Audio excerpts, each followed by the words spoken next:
சரவணனும் பழனியும் இந்த மாதிரி பாண்டியன் தண்ணி இருக்கிறது தெரியாம படிக்கட்டுல வலிக்க விழுந்துட்டாங்கன்னு சொல்லிட்டு அவங்கள கை தாங்காம உள்ள கூட்டிட்டு வர இதை பார்த்துட்டு வீட்டுல இருக்கவங்க எல்லாருமே பதறி போய் பாண்டியனுக்கு என்ன ஆச்சுன்னு சொல்லிட்டு பார்த்து அவங்கள பார்த்து பார்த்து கவனிச்சுக்கிட்டு இருக்கேன்.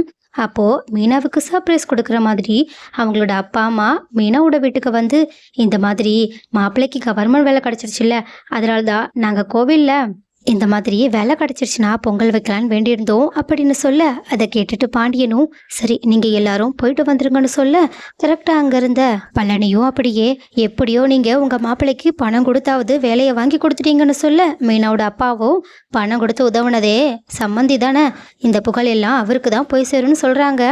அப்போ இதை கேட்டுட்டு சுகன்யாவும் வத்தி வைக்கிற மாதிரி பணம் கொடுத்து உதவுனது ஒன்றும் இவங்க இல்லை உங்க பொண்ணு மீனாதான்னு சொல்ல, இதை கேட்டுட்டு ரொம்பவே கோவப்பட்ட மீனாவோட அம்மாவும் அப்பாவும் எங்களையே நீ ஏமாத்திட்டல, இதுக்கப்புறமா உன்னோட முகத்திலேயே நாங்கள் முழிக்க மாட்டோம்னு அங்கேருந்து கிளம்பி போகிறாங்க.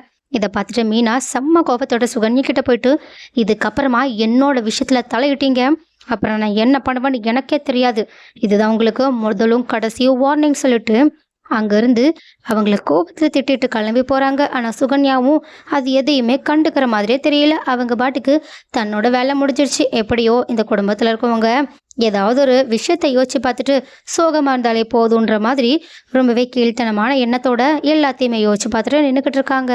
ஸோ காய்ஸ், சுகன்யாவுக்கு தரமான ஆப்பு யாராவது வந்து வச்சா நல்லா இருக்கும்னு யாரெல்லாம் ஆசைப்படுறீங்க?